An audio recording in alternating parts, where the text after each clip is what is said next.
vais juste parler un peu, ok? Parce que nous sommes toujours en train de prier et Dieu fera quelque chose, d'accord? Alors, nous voulons parler sur du mystère de l'homme Jésus au mystère du Jésus ressuscité. Du mystère de l'homme Jésus au mystère du Jésus ressuscité. Alléluia.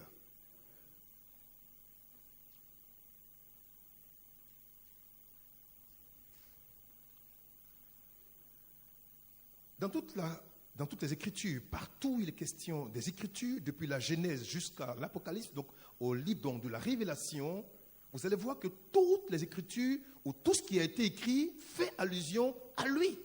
Rien de ce qui a été écrit ne le concerne pas. Tout tourne et tout le point, tout s'oriente vers lui.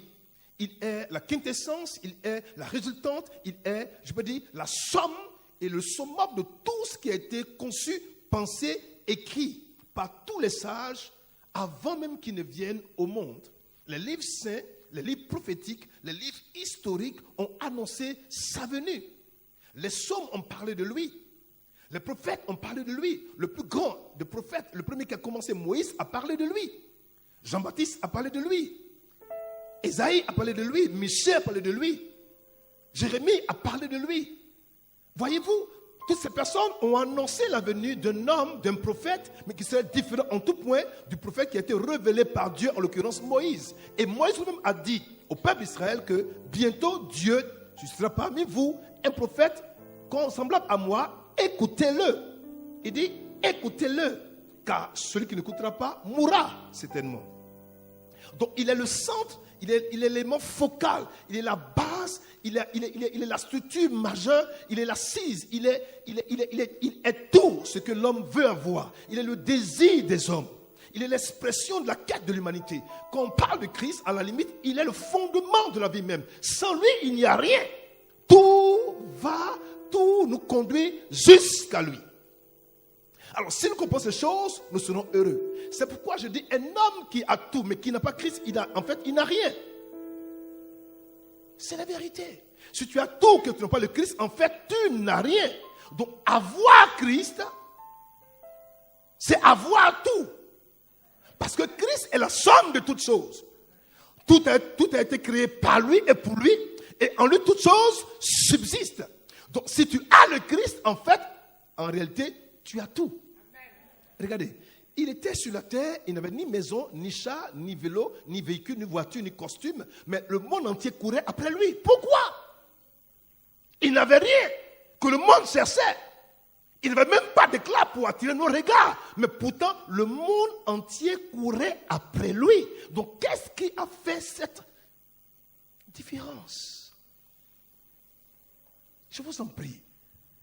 L'or, ce n'est pas la fin du monde, non plus l'argent. Des gens ont de l'or, des gens ont de l'argent, ils ont même la pression sociale, mais ils continuent d'en chercher.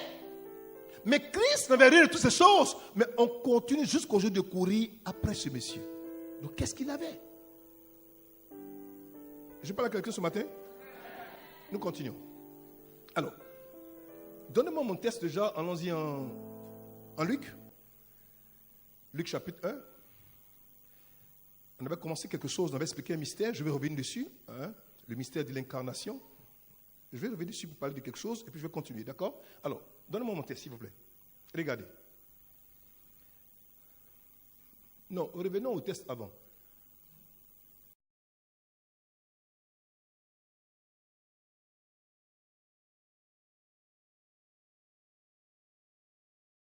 Voilà, ok? On y va. Donne-moi mon texte. Regardez. Dans ce même temps, Marie se leva et s'en alla en hâte vers les montagnes dans une ville de Juda. D'accord? Continuons. Elle entra dans la maison de Zacharie et salua Élisabeth. Il faut bien me suivre. Dès qu'Élisabeth entendit la salutation de Marie, son enfant tressaillit dans son sein et elle fut aussitôt remplie du Saint-Esprit. Donc, vous allez voir qu'il y a comme un élément de réaction. Dès l'instant où la Vierge entre chez sa sœur Élisabeth et qu'elle prononce la salutation et que Élisabeth entend la voix de Marie, l'élément de conséquence de cette écoute a été que dans son sein, Élisabeth, son fils, son enfant, en l'occurrence Jean-Baptiste, il va faire quoi? Il va tressaillir et sa mère va être remplie de l'esprit. C'est bizarre. Donc, une parole sort de la bouche d'une vierge, frappe l'oreille d'une autre femme consacrée, une femme de la tribu de Lévi, et au même instant, le fruit de ses entrailles va commencer à tressaillir. Et voyez-vous, le mot tressaillir est aussi donné pour le mot allégresse, qui veut dire onction. Donc, le fait qu'il y ait eu contact de la parole de Marie à l'oreille d'Élisabeth et qu'il y ait eu action sur Jean-Baptiste, en fait, un mystère s'est produit à cet instant précis dans le sein d'Élisabeth, la vieille dame. Continuons. Regardez. Elle s'écria, qui? Élisabeth, d'une voix forte, tu es bénie entre les femmes et le fruit de ton sein est béni. Je vous pose une question. Du jour, Gabriel, l'ange, qui se tient constamment devant Dieu, a révélé à Marie qu'elle avait été choisie pour porter la sémence du Messie, jusqu'au jour où Marie part voir sa cousine et lui parle, il y a eu à peu près quelques jours.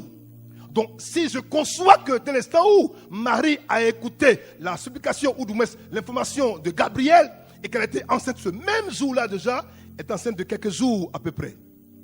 Tout au plus une semaine. Alors, d'où vient que Élisabeth sait que Marie est enceinte du Seigneur?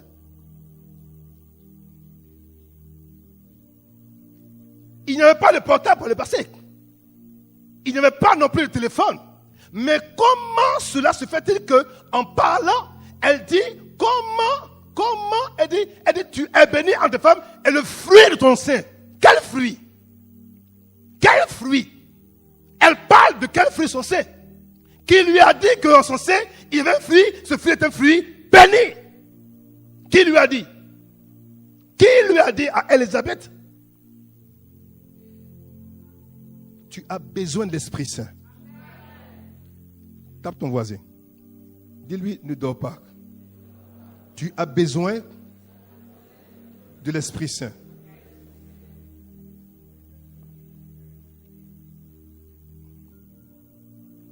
Et elle continue pour dire, comment m'est-il accordé? C'est-à-dire, elle va même ajouter une forme d'accentuation, une forme c'est-à-dire, elle va même poser un élément fondamental plus fort pour dire, comment m'est-il accordé que la mère de mon Seigneur, de quel Seigneur elle parle?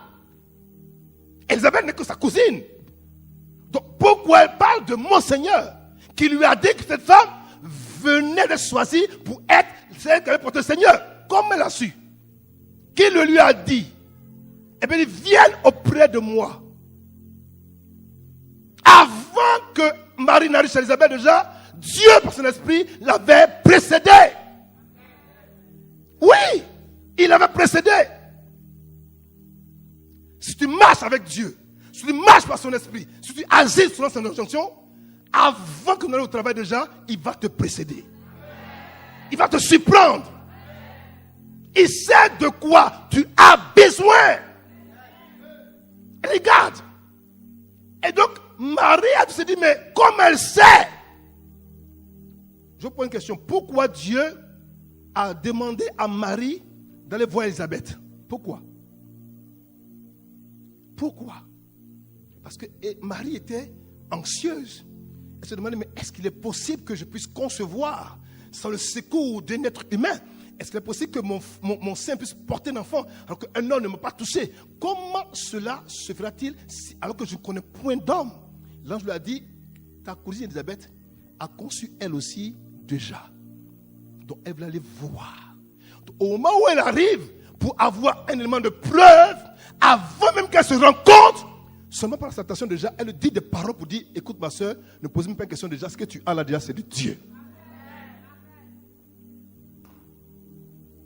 Pourquoi aujourd'hui nous chrétiens, on a besoin d'avoir d'autres éléments de preuve pour croire que Dieu est Dieu? le Saint-Esprit te suffit. J'ai dit, le Saint-Esprit te suffit. Tu vas comprendre. Regardez, continuons. Il dit, non, reviens.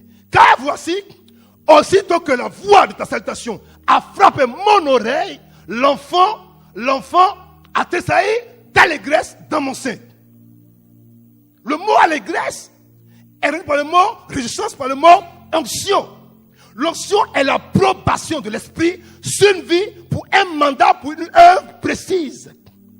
Au moment où elle entend la salutation de Marie et que l'onction vient sur elle déjà, elle sent qu'il y a une chose spéciale particulière que Marie a dégagée, qui a fait que son enfant a réagi. Laissez-moi vous dire que c'est ce jour-là que Jésus-Christ de Nazareth, notre Père, notre Dieu, le Messie, a donné à Jean-Baptiste son cahier de charge par rapport à son travail. J'arrive, tu vas comprendre, j'arrive. Le verset 42 est rendu autrement et éclairera notre compréhension. Regardez. Le Codex Alexandricus, c'est un texte à partir duquel on a donc déduit, donc traduit la Bible, dit ceci. Pour le même texte, regardez. On dit, Marie éleva fortement la voix. C'est-à-dire qu'en saluant, elle a fortement élevé la voix. Marie éleva fortement la voix. Hé! Élisabeth! Et c'est parce qu'on a levé la voix automatiquement quelque chose se produit en Élisabeth. Continuons, regardez. Le Codex Sinaiticus dit ceci. Marie s'écria d'une voix forte. Hé! Je te salue! Regardez encore. Le Codex Vaticanus dit ceci. Elle éleva la voix avec un grand cri. Mais pourquoi, dans toutes ces traditions, l'élément d'élévation qui est accentué, c'est grand cri, grande voix? Pourquoi? Qu'est-ce qu'on me dit? En fait, j'ai compris que Marie parlait. Mais ce n'est pas Marie qui parlait. Mais l'esprit. Écoutez. Quand il y a un chef et que le chef doit donner l'ordre à un sous-chef ou à un soldat, il donne quoi? Un ordre. Et un ordre est toujours quoi? Avec une voix qui est haute, qui est élevée. Dans le sein de Marie était déjà caché, incarné, la parole faite chair. Celui qui est la parole éternelle, était déjà caché dans le sein de la Vierge. Au moment où Marie parle, en fait, c'est la voix de Marie. Mais l'impression, le pouvoir, la puissance, la force qui propulse cette voix vient de loin. Vient de loin. C'est pourquoi au moment où Elisabeth entend la voix, quelque chose se passe. Ce n'est pas elle qui bousille, qui tressaillit, mais l'enfant tressaillit. Car on lui avait dit que tu dois aller annoncer la venue du Messie. Je viens. Continuons. Regardez, la version anglaise dit ceci. Comment? Mary gave a glad cry and exclaimed. En fait, vous dites, Marie donna un cri de joie. Elle s'exclama. C'est bizarre. Pendant que les autres ont dit, grand cri, grande voix, la version anglaise, révisée, dit, Marie a donné quoi? Un cri de joie. Pourquoi cri de joie? Parce qu'elle était porteuse de celui qui est le porteur de la bonne nouvelle. En fait, la joie est la prérogative complète et totale de celui qui est le Dieu de vie. Donc, au moment où elle crie, le fondement de son cri, la base de son cri, la structure de son cri, ce qui sous-tend son cri, c'est quoi? La joie du ciel.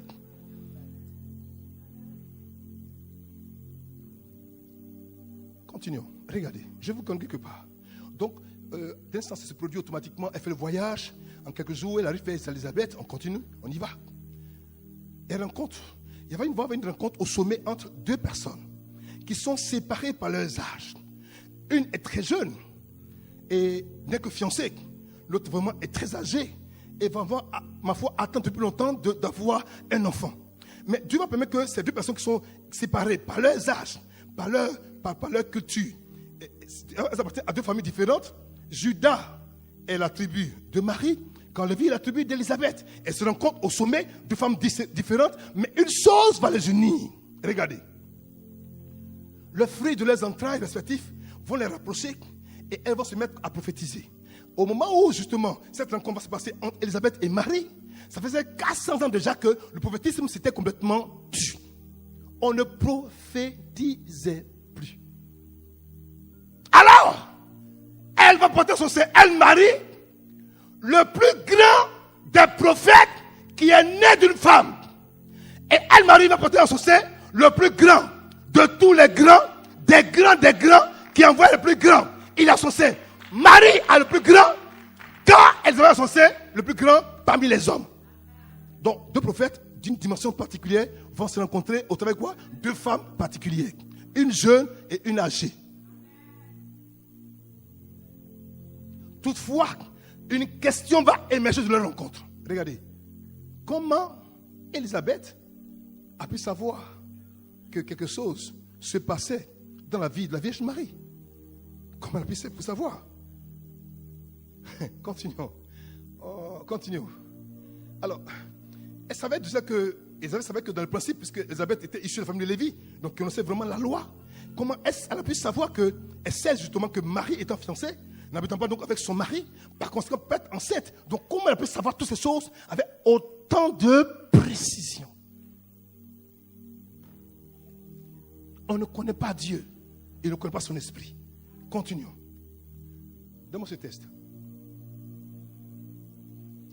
Donne-moi ça. Regardez.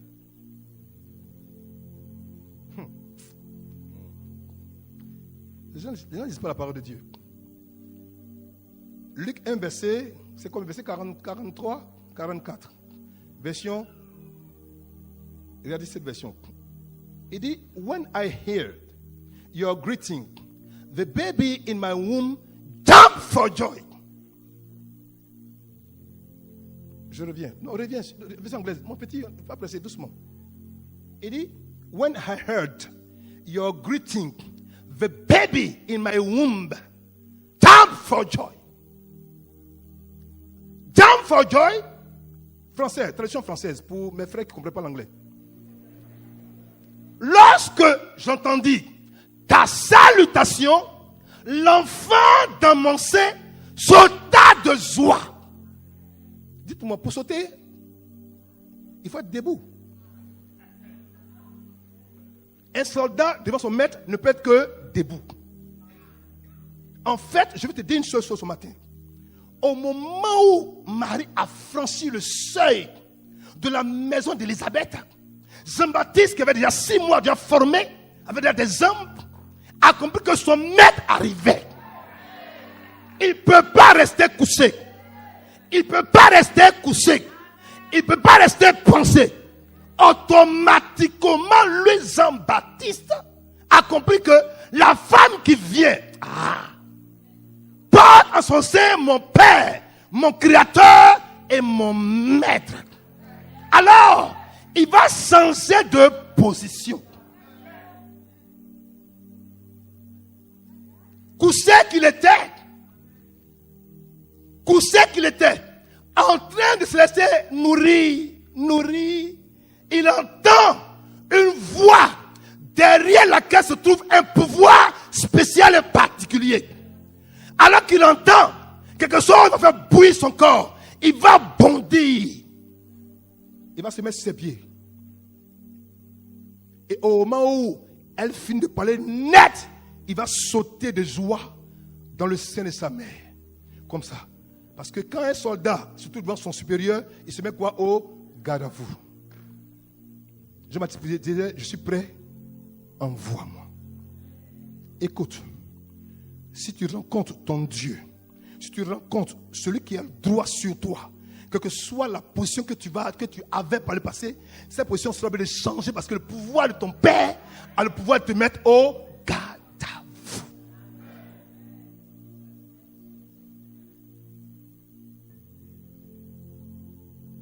Il a reçu quelque chose. La question que je me posais, pourquoi l'enfant a-t-il sauté de joie étant sur ses pieds? Parce qu'il vient de recevoir l'instruction du Seigneur. Tu iras au-devant de moi et tu me prépareras le chemin car bientôt j'arrive. C'est ce jour-là que Jésus-Christ de Nazareth a donné à Jean-Baptiste, son serviteur, les instructions par rapport au mystère de sa mission sur la terre. C'est pour ça que l'enfant a sauté de joie dans le sein d'Élisabeth. Et elle a su qu'un enfant qui est capable de faire un tour de 380 degrés avec autant de rapidité déjà, ce n'est pas n'importe quel enfant qui venait d'entrer dans sa cour au travers de Marie. Continuons. Vous savez, sauter, il faut être debout sur ses pieds. Jean-Baptiste a dû se mettre à garde à vous pour saluer l'entrée de son maître, de son Dieu, pour dire, je suis prêt, envoie-moi. Continuons. Même avec tout cela, Jean-Baptiste ne savait toujours pas qui est le Messie. Après tout ça, et que les deux femmes se rencontrées, que Jean-Baptiste sort de sein de sa mère, il grandit, il commence son ministère, mais il ne savait toujours pas qui était le Messie. Et regardez, donne-moi mon test. Jean 1, verset 31. Il dit ceci. Je ne savais pas qui ce devait être, mais je suis venu baptiser avec de l'eau afin de le faire connaître au peuple d'Israël. C'est bizarre. Il dit, je ne savais pas qui ce devait être, mais je suis venu baptiser avec de l'eau afin de le faire connaître au peuple d'Israël. C'est bizarre. Si Jean-Baptiste savait que son cousin Jésus-Christ, enfin Jésus, c'est plus juste Jésus, était le Messie, pourquoi ici il va dire qu'il ne savait pas qui ça devait être? Verset 32, regardez. Jean déclara encore, j'ai vu l'Esprit de Dieu descendre du ciel comme une colombe et demeurer sur lui. Dans deux versions dit, elle se posait sur lui. Dans deux versions dit, elle s'arrêtait sur lui. En français, ça veut dire quoi? Quand l'Esprit vient, l'Esprit non seulement descend, mais se reste figé sur lui. Et quand il bouge avec l'Esprit. Quand il tourne avec l'Esprit. C'est ce que ça veut dire, en réalité, demeurer, c'est rester en permanence totalement là sur la personne en question. Regardez. Il dit, je ne savais pas encore qui il était, mais Dieu qui m'a envoyé baptiser avec de l'eau m'a dit, tu verras l'Esprit descendre et demeurer. Descendre et demeurer sur un homme.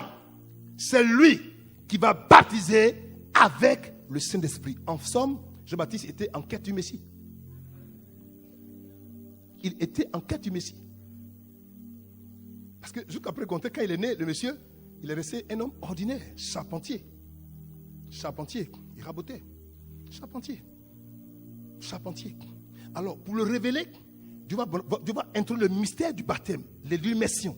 Alors, au moment où Jean-Baptiste commence à baptiser, en fait, Jean-Baptiste baptisait, pas parce qu'il devait baptiser pour priver seulement le peuple, mais parce qu'en baptisant déjà, il cherchait quelqu'un. Il voulait trouver quelqu'un. Il avait été envoyé en mission pour dire qu'il y a un homme qui va venir. Ton baptême pour lui n'est que pour laver les gens de leurs péchés. Mais il y a un homme qui viendra après toi. Lui, il ne va pas seulement baptiser d'eau, mais il va immerger quoi? Dans l'esprit. Donc, quand Jean-Baptiste baptisait déjà, il avait en lui un désir, une aspiration, une faim. Qui est le Messie? En fait, Jésus est né Jésus, mais il est devenu Christ.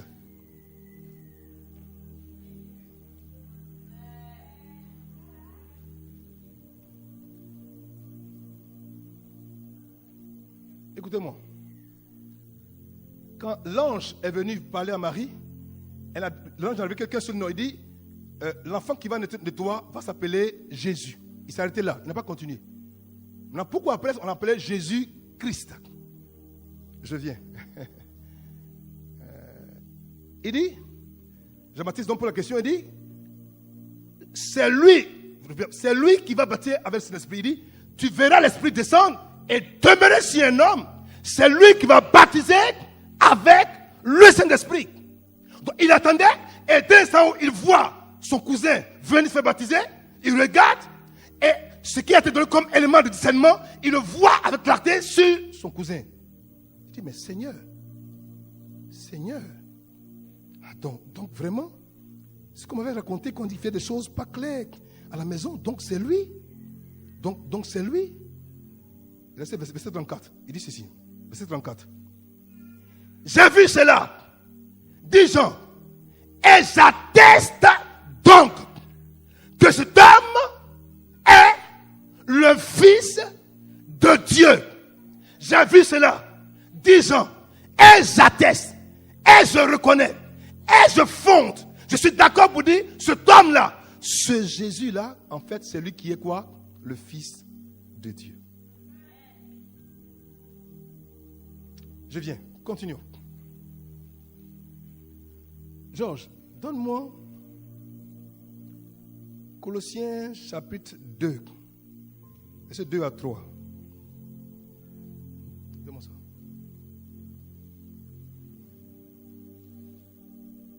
Colossiens chapitre 2, verset 2 à 3. Mm-hmm. Afin qu'ils aient le cœur rempli de consolation, qu'ils soient unis dans la charité et enrichis d'une pleine intelligence pour connaître le mystère de Dieu, savoir Christ, mystère dans lequel sont cachés. Non, pardon, doucement. Reprends. Afin qu'ils aient le cœur rempli de consolation, qu'ils soient unis dans la charité et enrichis d'une pleine intelligence. D'accord. Pour connaître le mystère de Dieu. Point. Pour connaître quoi? Le mystère de Dieu. Savoir qui? Christ. Donc Christ est le mystère de Dieu. Si tu avais son parole vivante, ce serait formidable. Tu l'as avec toi? Non, j'ai parole vivante. Parole vivante. Qui a vu parole vivante ici? Merci. Lis-moi ça rapidement. Va lui donner. Il faut bien écouter ce qu'il va dire. Vous allez comprendre quelque chose. D'accord? Vas-y. Verset 33. Le verset 2, pardon. Colossiens chapitre 2, verset 2. Dis-moi. Je combats pour eux. Je fais quoi? Je combats pour eux afin que leur cœur soit comme soudé ensemble. Regardez. Afin que le cœur soit comme soudé ensemble. Pas séparés, pas dispersés, pas opposés les cœurs les uns contre les autres, mais soudés ensemble. Continue. Par la puissance de l'amour. Par quoi? La puissance de l'amour. Par quoi? La puissance de l'amour. Donc, en fait, si nos cœurs, pour que nos cœurs soient soudés ensemble, il y a une seule puissance, un seul pouvoir qui peut le faire, c'est par la puissance de quoi? De l'amour. Continue. Et qu'ils puissent pénétrer. Et qu'ils fassent quoi? Qu'ils puissent pénétrer. Qu'ils puissent quoi? Pénétrer. Pénétrer. Dans toute la richesse. Dans toute la richesse. D'une pleine connaissance du mystère de Dieu. Doucement. D'une pleine connaissance de quoi? Du mystère de Dieu. Donc, le mystère de Dieu, pour le pénétrer, il faut être revêtu de l'amour de Dieu. Maintenant, quand notre cœur est rempli de l'amour de Dieu, qu'on s'aime les uns et les autres, cet amour va nous conduire à découvrir le mystère caché de Dieu. Et le mystère caché de Dieu, c'est qui? Le Christ. Le mot Christ est le mystère caché de Dieu. Mais que veut dire le mot Christ? Il était Jésus.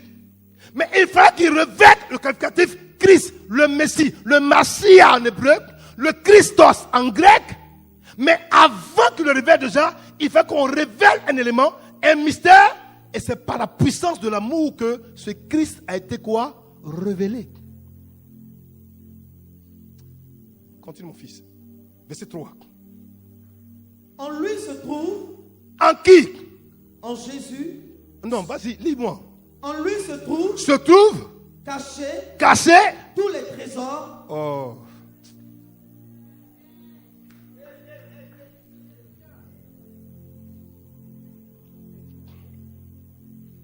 Écoutez-moi. Ce que tu cherches dehors, il n'y a rien dehors. Il n'y a rien dans les banques. Il n'y a rien dans les banques. Il n'y a rien dehors. Là où tu vas chercher l'or et l'argent, il n'y a rien. Il n'y a rien.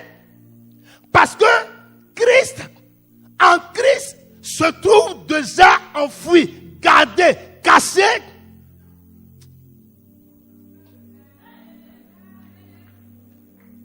Vous savez pourquoi aujourd'hui les chrétiens font comme les païens? Parce qu'ils n'ont pas compris qui est Christ. L'or n'a pas de valeur. L'argent n'a pas de valeur. Les voitures avec l'opportunité n'ont pas de valeur. La gloire du monde n'a pas de valeur. Mais Christ, il est le réceptacle de tout ce qu'il y a comme richesse. C'est...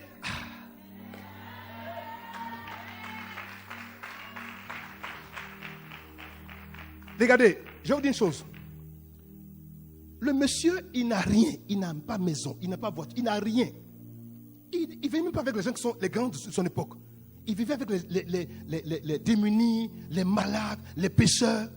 Mais quand même, les gens veulent voir qui il est. Les rois désirent le voir. Les rois désirent l'entendre. Pourquoi? Il avait quelque chose que les rois avec leur A n'avaient pas. Il n'avait pas ça. Et ça ne disait absolument rien. Il était tranquille, il vivait tranquille. Il était dans un bateau, il dormait tranquillement, sous un coussin, comme un homme ordinaire. Mais en lui Christ. En lui, mais en lui Christ. En lui, mais en lui Christ. Quelque chose, que dis-je? Tout ce qu'il y avait de glorieux dans l'univers était caché et enfoui en lui. Tu ne sais pas qui tu es. Tu ne sais pas si tu savais ça. Ah, j'ai pas eu de travail donc je quitte l'église. Ah, on va prendre un mari donc je quitte l'église. Tu n'avais compris. Le mariage que c'est ça se trouve déjà en toi. Ça est là. Mais Christ est celui qui est le gardien de ce mariage que tu cherches. Si tu as Christ, en qui se trouve le mariage, tu as déjà ce mariage. Mais quand tu ne sais pas ça, tu penses que c'est en dehors de toi, tu regardes dehors. Dis à ton voisin, il faut regarder dedans. Dis-lui, regarde dedans. Non. Mes enfants, j'ai dit arrêtez. Aujourd'hui, ça dit, je ne sais pas comment je veux dire pour que vous puissiez comprendre. Je peux rester. J'ai dit, mais attends, comment je vais dire pour qu'ils comprennent? Pour qu'ils comprennent. Regardez une chose. Demandez-vous. Je lis les Écritures et nulle part je n'ai vu que Pierre a été un jour malade. Que Jean a été malade. Que Barthélemy a été malade. Je n'ai pas encore vu ça quelque part. Et la Bible précise même que Jean, le Baptiste, Jean par exemple, le bien-aimé de Dieu, Christ l'aimait, mais on ne sait pas s'il aimait Christ comme Christ l'aimait. Mais on l'appelle le bien-aimé de Dieu. La Bible précise pour dire que ils sont convaincus, à juste titre même d'ailleurs, que ce Jean-là, il ne sait pas sûr même qu'il soit mort. Parce que quand Dieu donne une façon précise à Pierre pour dire, Pierre, toi quand tu vas vieillir, on va te scindre, puis on va te mener là où tu vas on va te mener là où tu vas bâtir, on va te mener. Pour indiquer comment il allait mourir. Et maintenant il voit Jean venir, il dit au maître, mais lui là, qu'est-ce qui va lui arriver? Il dit, mais où est ton plan qui est dedans? Est-ce que je veux qu'il demeure jusqu'à ce que je revienne? Déjà, vous dis une chose qui va vous choquer.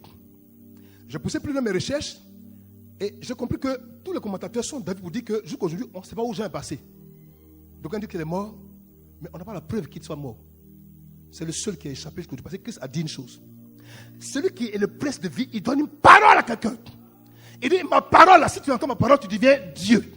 Bon, il donne une parole à quelqu'un. Pour dire, si je veux qu'il demeure jusqu'à ce que je vienne.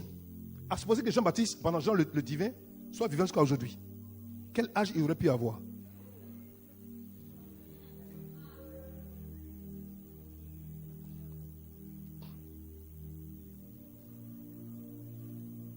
Il n'avait rien, ces hommes. Mais on les craignait. Il n'avait pas de voyants. Il n'avait pas d'avion. Il n'avait pas d'âme. Il n'avait pas de bateau. Il n'avait rien. Aucune âme. Mais à l'époque, les rois les craignaient. Pourquoi? Pourquoi on les craignait? Regardez. On a tenté plusieurs fois de tuer Jean. Plusieurs fois de le tuer. Vous savez pourquoi est-ce qu'on a envoyé à Patmos? Je vous explique pourquoi. On a pris une chambre qu'on a mis des bois secs. On a mis du bitume dessus. Et puis on a mis à l'intérieur. On a flambé ça. Le bois a cramé. Quand on a ouvert, il est sorti. Ses habits étaient nickel. Il n'avait rien eu. Rien. Il n'est pas brûlé. Tout a cramé. Mais lui, son habit, tout est nickel. Il n'est pas mort. On le prend. On prend un gros vase. On met de l'huile dedans. On le met à l'intérieur. On met le feu. C'est-à-dire, le bois finit. L'huile se consume. Il sort. Il n'a rien. On prend les épées. On le pique. Ça ne rentre pas. Comme on ne peut pas le tuer, on dit bon, on va le déporter à Patmos. On va rester là-bas. Il faut rester à Patmos. Parce qu'on ne peut pas te tuer. Tout ce qui peut tuer un homme comme ça n'a pas été capable de le tuer. Donc, comme on le craignait, on l'a isolé. Bon, un homme que le feu n'a pas tué, que lui n'a pas tué, que l'épée n'a pas tué, c'est la mort qui peut le tuer.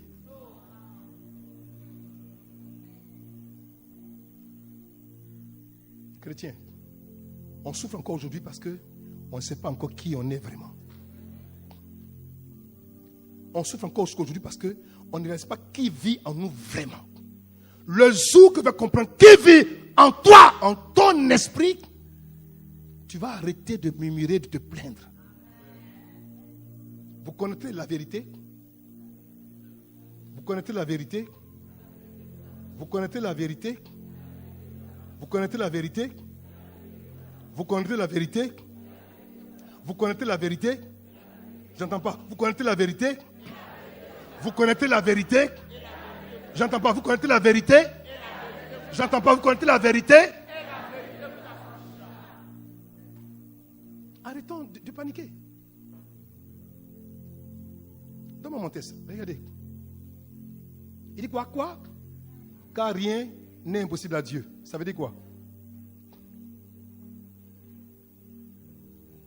Car rien n'est impossible à Dieu. Oui, donne-moi. Le verset veut dire que ceci. Il dit, for no word of God shall be void of power. Reviens.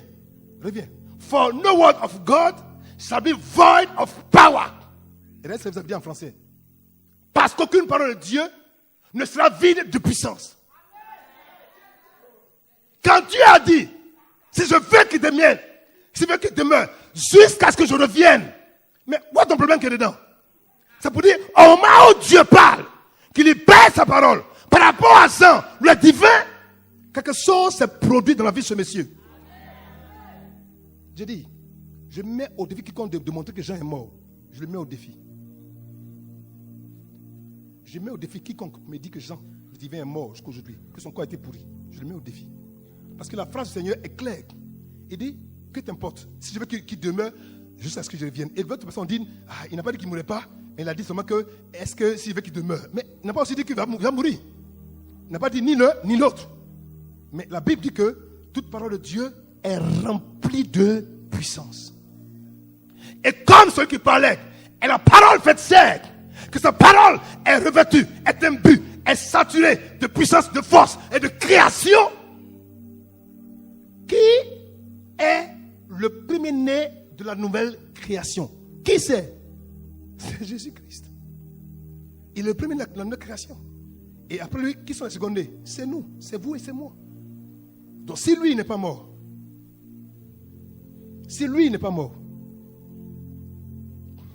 en fait, en venant sur la terre, il venait vraiment traduire, déposer et montrer le nouveau genre d'individu que Dieu voulait créer pour l'humanité.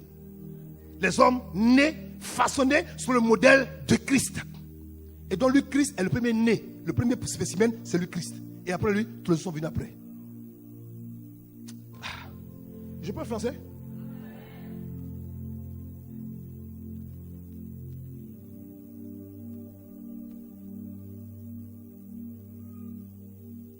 Je vais m'arrêter là pour aujourd'hui. Que Dieu vous bénisse.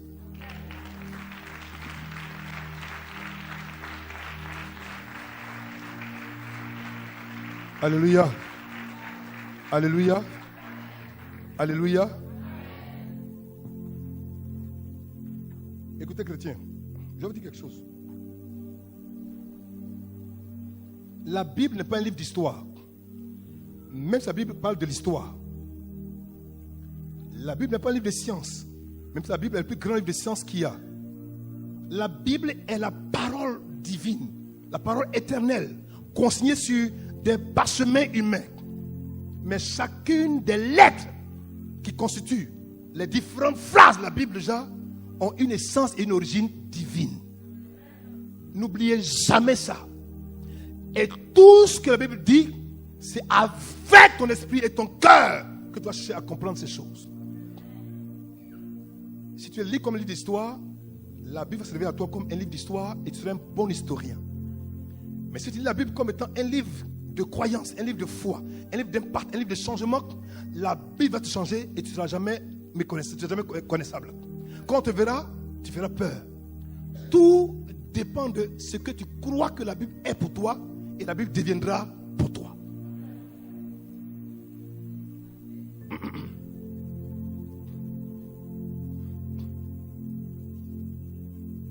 Une musulmane disait qu'il y a quelques jours que ses parents sont musulmans, de génération en génération. Et elle est médecin, on lui a diagnostiqué un cancer très grave. Un cancer de l'ovaire. Et elle était complètement abattue. Jusqu'à ce qu'un chrétien lui annonce l'évangile. Pour dire, Jésus-Christ, il est la vie. Elle se met dans sa chambre à genoux, musulmane qu'elle est. Elle ne connaît pas Dieu, elle ne craint pas Dieu. Elle dit, si tu existes, que tu es vivant, je veux que tu te révèles à moi. Si tu te révèles à moi, je vais t'accepter, je vais te servir. Elle prie pendant au moins 15 minutes. Au moins, elle s'apprête à sortir de sa chambre. Elle entend une voix qui dit, tourne-toi. Elle dit, mais il n'y a rien. D'abord, dit, tourne-toi. Elle se tourne. Voilà le Seigneur, voilà le visage du Seigneur qui est derrière elle. Elle dit, quand je regarde dans ses yeux, elle dit, je regarde dans ses yeux-là. J'ai vu tous les univers dans ses yeux, tous les univers du monde. C'est dans ses yeux. Et automatiquement, quelque chose m'a traversé. J'ai su que quelque chose s'était produit. Au même instant, elle part faire son bilan de santé, parce qu'on doit l'opérer. Le médecin qui avait vu le cancer, qui était très avancé, il la regarde, il fait encore les tests, et puis on ne sait pas où le cancer est parti. J'ai dit, elle était musulmane, mais elle a cherché Dieu différemment. Elle a parlé à Dieu différemment. Elle a aspiré à rencontrer différemment. Lui aussi s'est révélé différemment. Comment tu cherches Dieu? Comment tu cherches Dieu? Elle est musulmane. Il s'est révélé à elle. Et elle allait de témoignage en témoignage. Elle part dans sa famille pour dire à son père, mon père, Jésus-Christ est réel, je l'ai vu, il dit, arrête-moi tes histoires. Le monsieur avait un problème au pied, des arthroses qui durait depuis des années. Un diabète qui était tellement grave, qui était chronique, inguérissable. Elle dit, bon, comme tu ne crois pas, je vais prier pour toi, on va voir. Il dit, oh d'accord. Elle dit, non, je ne vais pas prier pour moi. Puis ses parents disent, on va prier pour moi, c'est mon d'elle. Laisse-la prier. Elle prie, il est reconstitué en même temps. Ce n'est pas un pasteur, c'est juste, elle venait juste de connaître Dieu. Juste venir le connaître. J'ai dit, comment est-ce que tu appelles Dieu? Comment tu l'invoques? Comment tu le cherches? Je vous en prie, mes enfants. Ton miracle ne dépend pas de Dieu, ça dépend de toi-même. Que Dieu soit béni.